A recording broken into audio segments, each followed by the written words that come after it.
Počeo sam da gledam video pod nazivom Odgovor Predragu Stojedinoviću i posle 3-4 minuta sam jednostavno kliknuo stop i odustao. Jer nema smisla, nema razloga da ja sebe maltretiram gledajući te budalaštine, ono je bolesno. Bukvalno je bolesno. Nema lepe reči. Znači, čovek je direktan primer, prvo Dunning-Krugerovac, apsolutni. Drugo, direktan primer osobe koja pročita nešto, zapamti, znači napamet zapamti, nauči napamet ono što je pročitao. U stvari, taj izraz nauči napamet je pogrešan, jer on nije naučio, on je samo zapamtio. Nije nabubao. Zapamtio je reči po redu kako idu, ali ih uopšte nije razumeo. Uopšte ih nije razumeo. Znači, pojma nema šta je pročitao i gde se to primenjuje i gde može da se primeni i tako dalje. Znači, on je i dalje uporan u ideji da on dolazi sa argumentima. Znate, čovek koji kaže da Bog postoji, mora da se sagledava u kontekstu kulture. Drugim rečima, Bog postoji u Srbiji ima određeno značenje, a u Australiji neko drugo značenje, u Čileu neko treće značenje. Takva osoba i dalje ubeđena da on dolazi sa argumentima. Njemu objasniti da je njega neko na Twitteru blokirao zbog toga što upravo nije došao argumentima, već katastrofalnim lupetanjem, kompletno besmislenih gluposti, je nemoguće, jer on je nesposoban to da shvati. On nije mentalno stabilna osoba.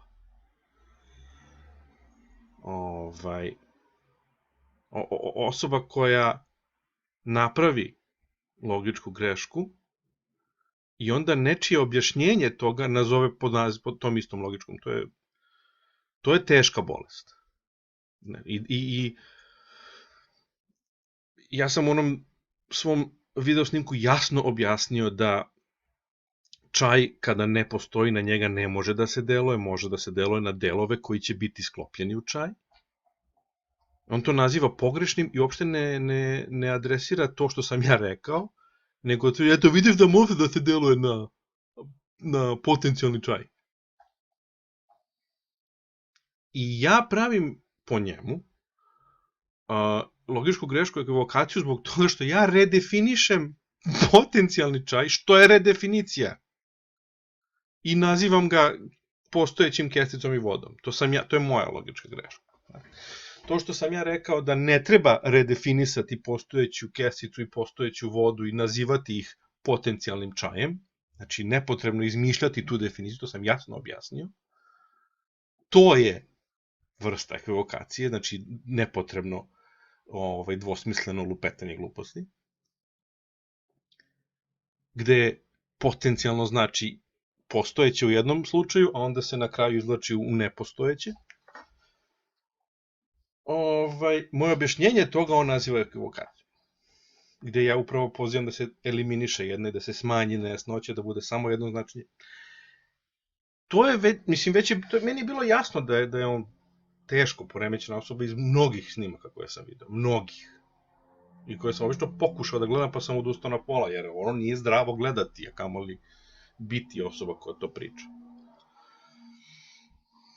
Tako da nemam namjeru da puštam taj videoklip i da ga analiziram, jer je jadan. Bukvalno jadan. Uzme i postavi neki screenshot mog tweeta i onda priča o tome šta se posle toga desilo, ne pokazuje te tweetove. Ne pokazuje tweet u kome se nalupe to gluposti, u kome je lupio neke nazive logičnih grešaka koji se nigde ne pojavljuju. Ne u mom tweetu, u tekstu, Kišinošovom tekstu koji je bio citiran, kojih u tom tekstu nema. I kad sam to video, ja sam ga zbog toga blokirao. 3 greške naveo koje veze sa tekstom nemaju ni na koji način. To nije pokazao. Pokazao je samo moj prvi tweet koji je dizajniran da bi uradio logičku grešku pozivanje na emocije. Da bi izazvao ljutnju, bes kod vernika, koji će onda da ga slušaju sve ostalo što bude lupetao, kao da je ne znam šta pametno rekao. Zašto? Zato što ih je naljutio pokazivanjem onoga što sam ja rekao. Jadno. Ova osoba ne zna šta reč argument znači. Da, on može da pročita u knjizi, zapamti šta je pročitao, ali on to ne razume. I nema nikakvog smisla da ja sad puštam taj video pa da ponovo analiziram, ja sam već banalno objasnio katastrofalnu budalaštinu o potencijalnim, aktuelnim i ostalim glupostima, gde se laže da je delovanje na postojeću kesicu i postojeću vodu nekako jednako delovanju na nepostojeći čaj. To je besmisleno.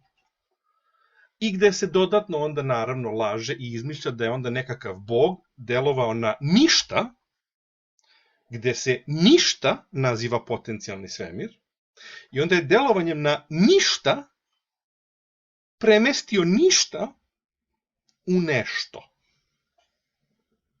Znači, duplo laganje. Prvo, s jedne strane, imamo delovanje na postojeće elemente i stvaranje nove konfiguracije, i onda se to uzima kao objašnjenje za delovanje magičnog nepostojećeg lika iz bajke na ništa. Znači, ništa deluje na ništa i onda nastane nešto. I on misli da je time rekao nešto pametno. I ja sad treba da puštam taj video od 30 minuta, ne da gledam 30 minuta, i onako gledam njegove klikove, ja na YouTube-u srećem ima ono ubrzaj, pa stavim na 1,5. Treba da gubim vreme da analiziram tih 30 minuta na jednog, zaista, žao mi je bolesnog čoveka. Ja se iskreno nadam da će on potražiti pomoć u nekom trenutku, psihijatra, jer ovo nikako nije zdravo.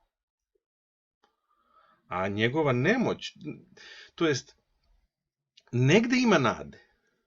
Njegov predškolski pokušaj da mene vređa sa peđice i stvorenje i tako, su pokazatelj da je negde ipak shvatio da nema šta da kaže i da će biti nekima ipak jasno koliko lupeta i koliko zavlači, koliko izmišlja i koliko se blamira i svašta, pa onda kao ide malo da proba da još i kao prodaje neke forice i kao nešto vređa. Žao mi je što sam uopšte došao u kontakt sa ovim kanalom koji je